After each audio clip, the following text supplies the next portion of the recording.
Bismillahirrahmanirrahim. Assalamualaikum warahmatullahi wabarakatuh. Alhamdulillahi rabbil alamin. Wassalatu wassalamu ala rasulil amin, Sayyidina Muhammadin wa ala alihi wa sahbihi ajma'in. Allahumma salli ala badrit tamam wa misbahiz zalam wa miftahi daris salam wa syamsi dinil islam Muhammadin sallallahu alaihi salatu wassalam. Allahumma aftah alaina hikmataka wanshur alaina min khazaini rahmatika ya arhamar rahimin. Rabbi shrah li sadri wa yassir li amri wahlul 'uqdatam min lisani yafqahu qawli.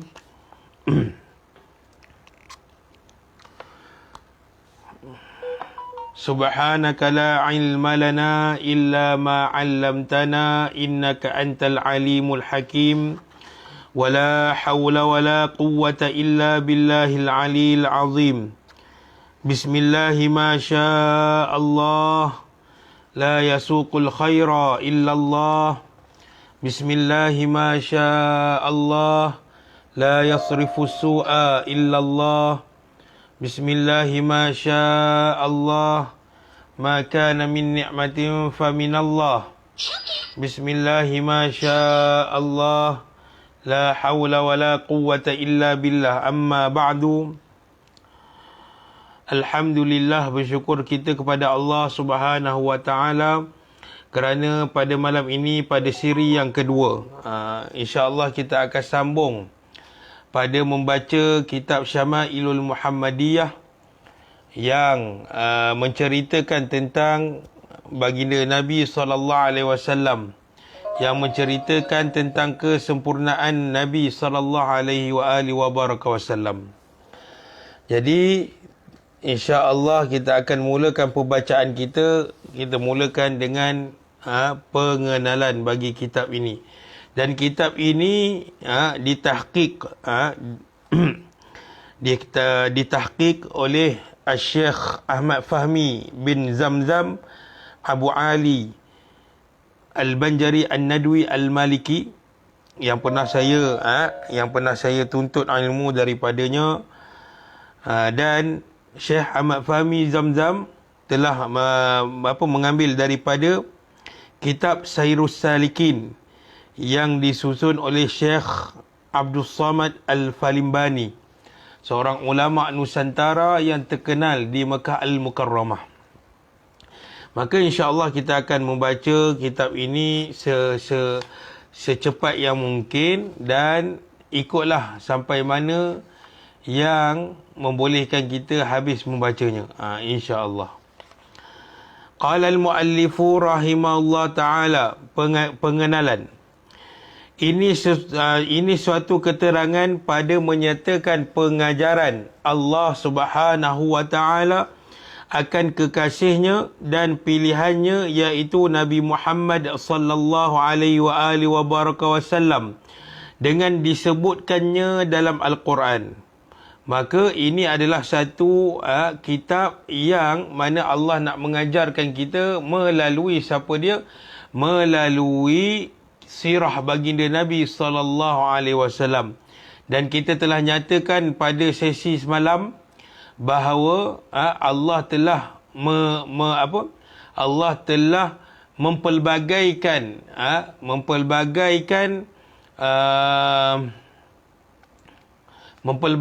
corak kehidupan baginda Nabi SAW, yang mana setiap aspek kehidupan baginda itu memberi pengajaran kepada kita. Itu yang dimaksudkan oleh pengarang. Dan pengarang kitab ini telah menukilkan kata Imam Ghazali rahimahullah ta'ala. Apa kata Imam Ghazali rahimahullah ta'ala? Ya'ni a'lam annahu kana kathirad dhara'ah wal ibtihali daimas su'ali minallahi ta'ala an yuzayyinahu bimahasinil adabi wa makarimil akhlaqi. Kata Imam Ghazali rahimahullah ta'ala, ketahui olehmu bahawasanya Nabi SAW adalah dia banyak merendahkan diri dan banyak berdoa kepada Allah Subhanahu wa ta'ala, padahal sentiasa berkekalan dia memohon kepada Allah Subhanahu wa ta'ala bahawa memperhiaskan ia akan dia dengan adab yang baik dan perangai yang baik. Subhanallahil azim. Apakah yang dimaksudkan oleh Al-Imamul Ghazali rahimahullah ta'ala? Yakni Al-Imam Al-Ghazali rahimahullah ta'ala memberitahu kepada kita bahawa Nabi yang dijamin syurga pun, Nabi tidak pernah putus untuk memohon kepada Allah Subhanahu wa ta'ala, untuk meminta bantuan daripada Allah Subhanahu wa ta'ala, untuk mengingatkan dirinya kepada Allah Subhanahu wa ta'ala. Ini Nabi SAW. Jadi apatah lagi kalau kita kena lebih lagi daripada Nabi SAW untuk berdoa kepada Allah Subhanahu wa ta'ala. Dan ini menunjukkan tawadhu'nya baginda Nabi SAW kepada Allah Subhanahu wa ta'ala. Jadi Nabi tidak sombong, walaupun baginda Nabi SAW dijamin syurga, dijamin kekasih Allah, Allah sayang Nabi SAW, tetapi Nabi tidak pernah mengambil statusnya sebagai seorang Nabi, statusnya sebagai Rasulullah, dengan Nabi tidak pernah menggunakan statusnya itu untuk tidak berdoa kepada Allah Subhanahu Wa Taala. Jadi ini adalah tawaduknya Nabi SAW. Nabi nak ajarkan kepada kita, manusia ini jangan putus asa kepada Allah Subhanahu Wa Taala. Kena sentiasa mohon kepada Allah Subhanahu Wa Taala. Kena sentiasa minta kepada Allah Subhanahu Wa Taala. Dan ini adalah akhlak yang mulia. Jadi kalau seseorang tidak mampu untuk berdoa kepada Allah Subhanahu Wa Taala dalam bahasa Arab, maka tidak ada masalah bagi seseorang itu untuk berdoa kepada Allah Subhanahu Wa Taala dalam keadaan dalam bahasanya sendiri. Kalau dia mahir dalam bahasa Inggeris, doalah kepada Allah dalam bahasa Inggeris. Allah faham. Kerana bahasa, suara dan perkataan itu Allah yang jadikan. Jadi kita jangan sesekali kita berputus asa memohon bantuan kepada Allah Subhanahu Wa Taala. Dan Nabi telah bersabda di dalam doa baginda Nabi SAW. Nabi pernah berdoa kepada Allah Ta'ala. Ini sabdaan Nabi yang diriwayatkan daripada Ahmad wa Ibnu Hibban. Imam Ahmad dan Ibnu Hibban Al-Iraqi. Kata Nabi SAW, Allahumma hassin khalqi wa khuluqi. Allahumma hassin khalqi wa khuluqi. Jadi tuan-tuan yang dirahmati oleh Allah sekalian, baginda Nabi SAW, jadi Nabi berdoa dengan doa ini, iaitu Allahumma hassin khalqi wa khuluqi. Bukanlah terjadinya doa ini sebelum datangnya Nabi SAW. Kerana kesempurnaan yang ada pada baginda Nabi SAW itu semua adalah atas kehendak Allah Subhanahu Taala. Allah yang nak jadikan baginda Nabi SAW sesempurna yang kita nampak daripada ciri-ciri yang ada pada baginda Nabi SAW. Seperti mana yang telah disyairkan oleh para ulama. Kata ulama, khuliqta mubarra'an min kulli aibin. Kata dalam burdah ini, dalam qasidah ini, khuliqta mubarra'an min kulli aibin. Ka'annaka qad khuliqta kama tasha'u. Jadi dalam qasidah yang kita duk selalu dengar, yang mana qasidah itu dimulakan dengan qamarun. Jadi sebelum tu ada penyanyi membaca dulu syair ataupun burdah qasidah. Khuliqta mubarra'an min kulli aibin.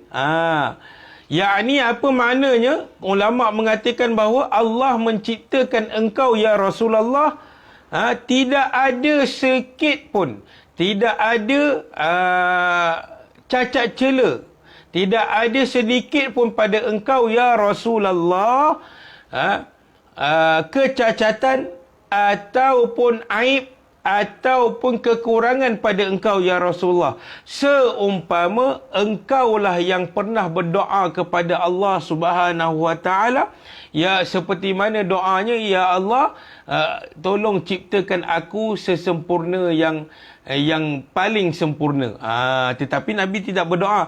Cuma hadis yang kita baca tadi, doa tadi yang Nabi sebut ni, Allahumma hassin khalqi wa khuluqi, adalah permohonan baginda Nabi SAW kepada Allah, iaitu yang bermaksud, wahai Tuhanku, baikkanlah olehmu akan kejadian diriku dan perangaiku. Dan memang sebenarnya Allah memang berkehendak Nabi SAW ini seorang yang mulia. Allah memang berkehendak Nabi ini dilantik menjadi Nabi dan Rasul dan maksum. Jadi ini adalah hadis Nabi ini adalah cuma untuk menceritakan kepada kita, dan kita boleh amalkan doa Nabi ini supaya kita mohon kepada Allah Subhanahu Taala supaya Allah perelokkan akhlak kita, Allah perbaiki kita punya perangai kita, dan kita boleh gunakan dalam doa selepas solat, tak ada masalah. Allahumma hassin khalqi wa khuluqi. Allahumma hassin khalqi wa khuluqi. Kata pengarang, yakni baikkan olehmu zatku dan sifatku, yakni baikkan akan zahirku dengan mengerjakan ibadah yang zahir, dan baikkan batinku dengan mengerjakan ibadah yang batin. Dan adalah Allah Subhanahu wa Ta'ala telah memperkenankan doanya dan menyempurnakan akan dia dengan firman-Nya, Ud'uni astajib lakum. Firman Allah di dalam surah Al-Mu'min, yang bermaksud, pinta olehmu akan daku doa, nescaya aku memperkenankan bagimu. Subhanallahil azim. Jadi apabila Nabi membaca Allahumma hassin khalqi wa khuluqi, maka Allah perkenankan doa baginda Nabi SAW. Dan memang azali lagi Allah memang berkehendak kepada Nabi SAW ini berakhlak dengan akhlak mulia. Dan di sini apa yang dimaksudkan daripada doa Nabi itu adalah, seumpama Nabi menyatakan dalam doanya, Ya Allah, tolong perbaikilah fizikalku dan perbaikilah batinku, rohaniku. Maknanya di sini Rasulullah sallallahu alaihi wasallam walaupun baginda maksum, tetapi Rasulullah tidak pernah putus asa untuk berdoa kepada Allah Taala supaya Allah memandu baginda, Allah mengajar baginda di atas syariat yang benar. Dan memang sebenar-benarnya Allah memang berkehendak bahawa Nabi SAW ini berada di jalan yang benar. Wa iyazubillah, siapa yang kata Nabi bukan membawa ajaran yang benar, maka dia telah keluar daripada agama Allah Subhanahu wa Ta'ala. Jadi di sini ibadah yang dinyatakan di dalam hadis ini, yang dinukilkan oleh para ulama, ibadah ni ada dua bahagian, iaitu ataupun kewajipan ini ada dua bahagian. Yang pertama adalah kewajipan fizikal, yang kedua adalah kewajipan rohani. Apakah kewajipan fizikal? Yakni apa segala yang diperintahkan oleh Allah Subhanahu wa Ta'ala untuk kita lakukan, maka kita wajib lakukan. Dan apa sahaja larangan Allah yang Allah suruh kita tinggalkan daripada membuatnya, maka kita wajib meninggalkan perkara itu. Maka ibadah ini dia tersangkut pada fizikal kita dan tersangkut pada rohani kita. Jadi kewajipan fizikal ni apa dia? Yakni ibadah-ibadah yang kita selalu buat.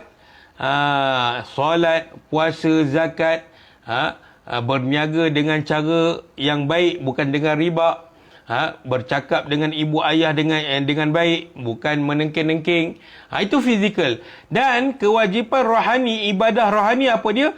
Wajib dalaman kita, wajib hati kita percaya bahawa tidak ada Tuhan yang berhak disembah, hanya Allah saja yang wajib disembah.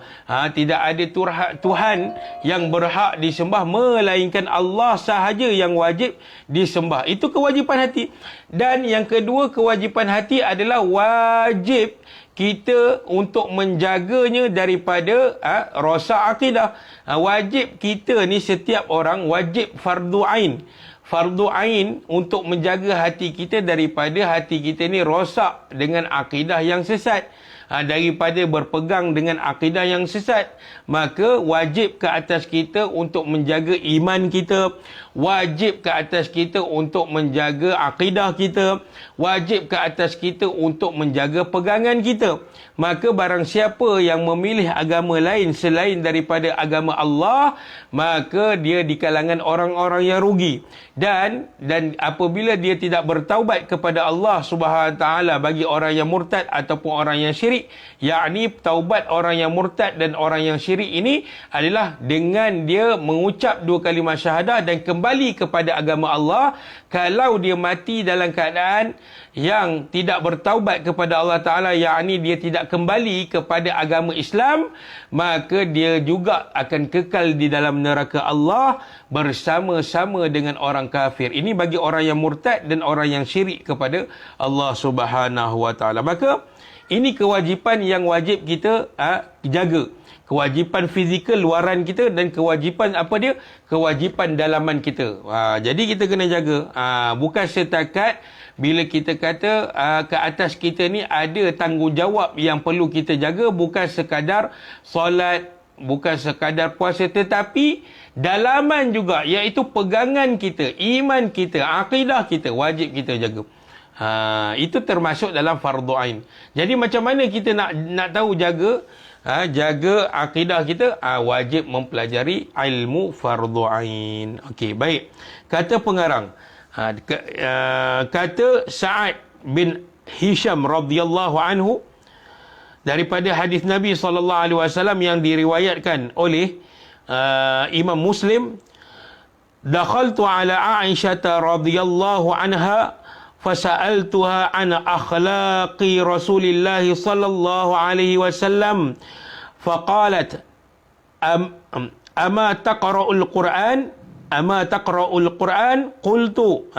Sahabat Nabi tanya kepada isteri Nabi sallallahu alaihi wasallam, Ummul Mukminin, yakni salah seorangnya adalah, mereka bertanya kepada Sayyidatina Aisyah radhiyallahu anha, dan mereka bertanya bagaimanakah akhlak Rasulullah sallallahu alaihi wasallam.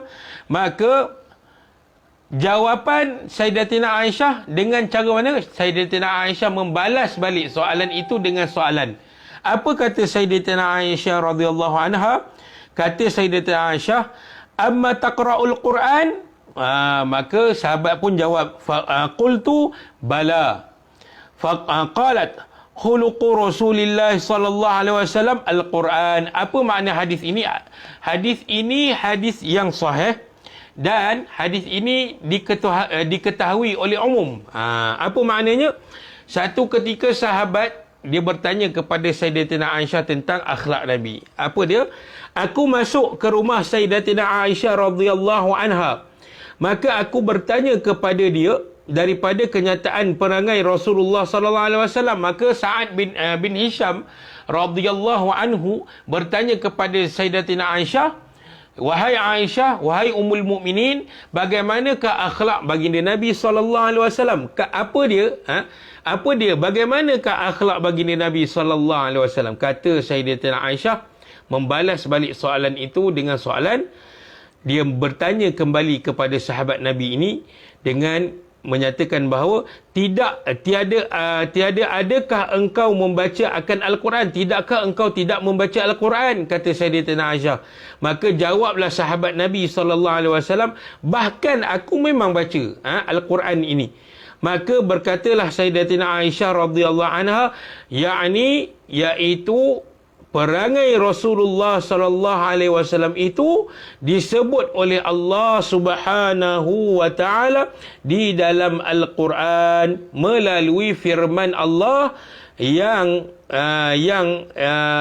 firman Allah daripada surah Al-Qalam pada ayat yang keempat, a'udzubillahi minasyaitonir rajim, wa innaka la'ala khuluqin azim, yang bermaksud dan bahawa sesungguhnya engkau wahai Muhammad ya Rasulullah mempunyai akhlak yang sangat-sangat mulia. Subhanallahil azim. Maka ketika mana perbualan di antara sahabat Nabi dengan isteri Rasulullah sallallahu alaihi wasallam, ketika itu maka Sayyidatina Aisyah menjawab soalan itu dengan mengatakan bahawa sesungguhnya akhlak baginda Nabi sallallahu alaihi wa alihi wa baraka wasallam adalah akhlaknya Al-Quran, dengan berdalilkan firman Allah Subhanahu wa taala dalam surah Al-Qalam pada ayat yang keempat, wa innaka la'ala khuluqin azim. Yakni yang bermaksud firman Allah ini, dan bahawasanya sesungguhnya engkau ya Rasulullah mempunyai akhlak yang sangat-sangat mulia. Subhanallahil azim. Ini adalah pujian Allah Subhanahu wa taala kepada hambanya, kepada rasulnya, kepada nabinya, kepada kekasihnya, iaitu baginda Nabi SAW. Ini menunjukkan bahawa apa yang dimaksudkan oleh Sayyidatina Aisyah bahawa akhlak Nabi itu akhlaknya Al-Quran adalah difahami daripada ayat Allah dalam surah Al-Qalam. Itu adalah apa dia? Seluruh perintah Allah Subhanahu wa taala, semua perintah Allah Subhanahu wa taala yang ada di dalam Al-Quran telah Nabi laksanakan, telah Nabi buat. Tidak ada sedikit pun perintah Allah Subhanahu wa taala yang Nabi tidak pernah buat. Tidak ada sedikit pun perintah Allah yang ada di dalam Al-Quran Nabi pernah tertinggal. Tidak ada sedikit pun. Dan yang keduanya, apa saja perkara yang dilarang oleh Allah Subhanahu wa taala di dalam Al-Quran, semuanya Nabi tidak pernah buat dan semuanya Nabi tinggalkan daripada membuatnya. Maknanya sedikit maksiat pun Nabi tidak pernah berbuat dosa kepada Allah Subhanahu wa taala. Jadi dua perkara daripada itu. Bila Sayyidatina Aisyah menyatakan bahawa Nabi adalah akhlaknya Al-Quran, maka kita faham bahawa semua perintah Allah Nabi lakukan dan semua larangan Allah Nabi tidak pernah lakukan dan Nabi tinggalkan. Ini adalah kemaksuman baginda Nabi SAW. Dan perlu difahami bahawa kita diharamkan untuk mengatakan semua para anbiya ini melakukan dosa kepada Allah Subhanahu wa taala. Walaupun dari fizikal, dari luaran cerita tentang para anbiya itu kita nampak macam dosa.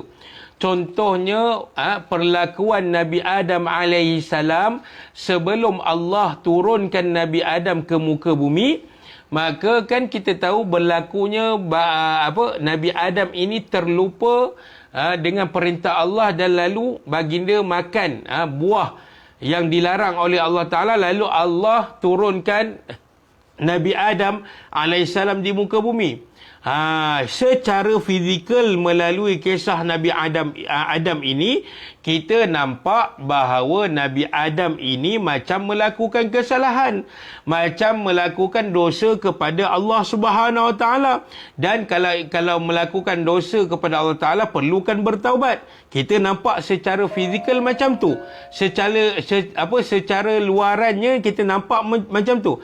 Tetapi walaupun kita nampak begitu, kita tidak boleh, kita diharamkan untuk mengatakan para anbiya melakukan dosa kepada Allah Subhanahu wa taala. Jadi Allah jadikan cerita Nabi Adam alaihissalam itu untuk memberi peringatan kepada kita, untuk mengisahkan kita, untuk menjadikan kisah sebagai pengajaran umat akhir zaman ini.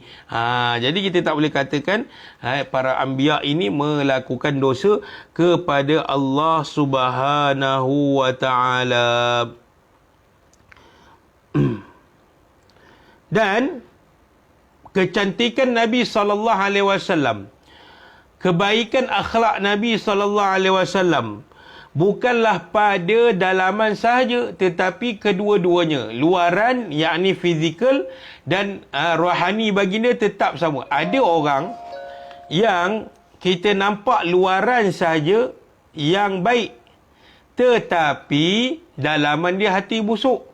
Yang ini seperti mana terjadinya di kalangan para sahabat Nabi yang digelar sebagai munafik. Bagaimana keadaan orang munafik? Di luarannya nampak macam menyokong Nabi. Kita tengok bagaimana kisah dalam peperangan Uhud. asalnya tentera Islam 1,000 orang, tetapi setelah dihasut oleh Abdullah bin Ubay, yakni ketua munafik pada ketika itu, maka 300 orang daripada sahabat Nabi telah berpaling daripada menuju ke medan Uhud. Jadi ada orang yang kita nampak luarannya seperti baik, tetapi dalamannya busuk untuk menghancurkan Islam. Dan ada orang luarannya nampak macam buruk, tetapi dalamannya sangat baik hati.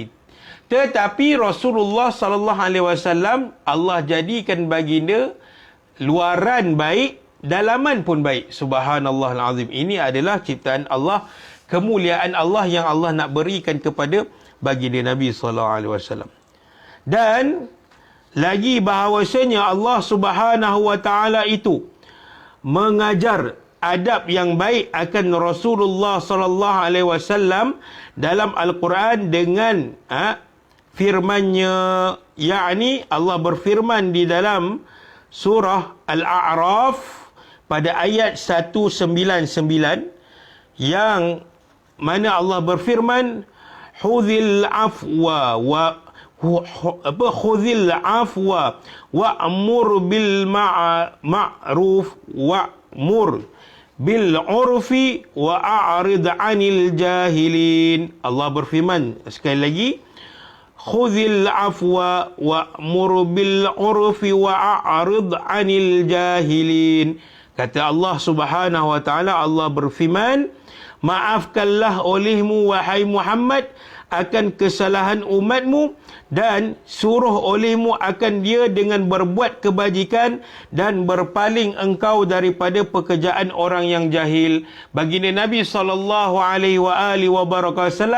telah dipuji oleh Allah Subhanahu wa taala di dalam surah Al-A'raf, yang menyatakan bahawa salah satu daripada sifat baginda Nabi SAW adalah Nabi adalah seorang yang pemaaf. Dan kita lihat bahawa sepanjang sirah Nabi SAW, sepanjang waktu yang Nabi dicela, Nabi dihina, Nabi diejek, tidak ada sekali pun Nabi SAW apabila kena dengan kejahatan, Nabi membalas dengan kejahatan. Tidak ada. Malah baginda Nabi SAW memaafkan mereka, seperti mana kejadian ketika mana Nabi sampai ke Taif. Yang mana sampai je Nabi ke negeri Taif, apa yang penduduk Taif buat, sehingga pada waktu itu Allah perintahkan malaikat yang jaga yang jaga Bukit Bukau dan Gunung Ganang untuk pergi berjumpa dengan Rasulullah sallallahu alaihi wasallam. Dan malaikat yang jaga Gunung Ganang dan Bukit Bukau ni kata kepada Rasulullah, ya Rasulullah, apa yang perlu kami buat untuk penduduk Taif, yang mana penduduk Taif ni menghina engkau, menghejek engkau, membaling batu pada engkau. Apa kata Nabi SAW difahami daripada hadis Nabi? Kesimpulannya adalah Nabi SAW menyatakan bahawa tidak perlu apa-apa. Aku berdoa kepada Allah Subhanahu wa taala, mungkin hari ini penduduk Taif yang kita nampak, yang ada pada waktu Nabi itu, Nabi kata pada waktu ini mereka tidak beriman kepada Allah Taala, tetapi aku percaya bahawa satu hari nanti keturunan mereka, zuriat mereka, cucu cicit mereka akan beriman kepada Allah Subhanahu wa ta'ala. Nabi tak pernah balas dengan kejahatan, walaupun dihina, walaupun dibalin najis, walaupun diletak di atas pundak, di atas belakang baginda Nabi SAW dengan perut lembu, perut unta, maka Nabi tetap tidak marah, kerana Nabi tidak ada sifat marah untuk kepentingan dirinya, tetapi Nabi akan marah sekiranya sesiapa yang melanggar perintah Allah Subhanahu wa taala. Jadi ini adalah sifat Nabi SAW. Dan umat akhir zaman jarang ada sifat ini. Selagi mana dia boleh marah, selagi itu dia akan marah, dia akan keji. Termasuklah diri kita sendiri. Jadi kita kena faham. Allah Subhanahu Wa Taala telah menjadikan Nabi, dan kita faham daripada dua ayat ini, daripada surah Al-Qalam dan surah Al-A'raf, inilah pujian Allah kepada baginda Nabi sallallahu alaihi wa alihi wa barakatuh. Dan firman Allah yang lain dalam surah Al-Luqman pada ayat yang ke-17, yang ke-17, iaitu Allah berfirman, wasbir ala ma asabak inna zalika min azmil umur. Lagi sekali firman Allah, wasbir ala ma asabak inna zalika min azmil umur. Kata Allah berfirman dalam Al-Quran, dan bersabarlah atas segala yang menimpamu, sesungguhnya yang demikian itu adalah daripada perkara-perkara yang dikehendaki melakukannya. Semua yang ada pada Nabi dan ada pada kita, dan ujian-ujian yang Nabi hadapi, semua itu adalah kehendak Allah Subhanahu Wa Taala. Allah nak tengok para anbiya-Nya, para rasulnya bersabar ataupun tidak. Tetapi kita yakin dan kita percaya semua para anbiya dan para rasul, mereka ini orang yang sabar. Jadi Nabi sangat sabar. Kalau kita tengok bagaimana peperangan Badar, bagaimana peperangan Uhud, hampir kalah. Sebenarnya peperangan Uhud Nabi tak kalah. Dalam peperangan Uhud kita tidak disbahkan kalahnya tentera Rasulullah sallallahu alaihi wasallam. Tetapi di situ gambaran bagaimana Allah nak menunjukkan sifat-sifat orang munafik dalam menjalankan perintah Rasulullah sallallahu alaihi wasallam. Dan Nabi ada seorang sahabat yang menjadi setiausaha utama Nabi sallallahu alaihi wasallam dalam mencatat, dalam menulis siapakah di kalangan sahabat Nabi yang tergolong di dalam golongan munafik. Dan kalau ada kematian pada waktu itu, Nabi akan cek dulu nama sahabat tersebut, ada tak nama sahabat tersebut tersenarai dalam nama-nama orang munafik. Jadi itu adalah perkara yang perlu dielakkan. Jadi tuan-tuan yang dirahmati oleh Allah sekalian, saya rasa cukuplah untuk malam ini, dan kita akan sambung pada sesi yang akan datang. Semoga Allah memberkati kita, semoga kita sabar dalam menjalani perintah Allah, menghadapi ujian Allah, dan semoga kita istiqamah dalam mempelajari ilmu-ilmu fardu ain, dan juga istiqamah dalam mendengar tentang sirah Nabi sallallahu alaihi wasallam, kerana di akhirat nanti tidak ada benda yang kita inginkan melainkan daripada redha Allah dan syafaat Nabi sallallahu alaihi wasallam dengan izin Allah. Jadi cukup sekadar itu. Barakallahu fikum jami'an wa ahsanallahu ilaikum wa syukran ala kulli hal. Jadi saya akhiri dengan wassalamualaikum warahmatullahi wabarakatuh.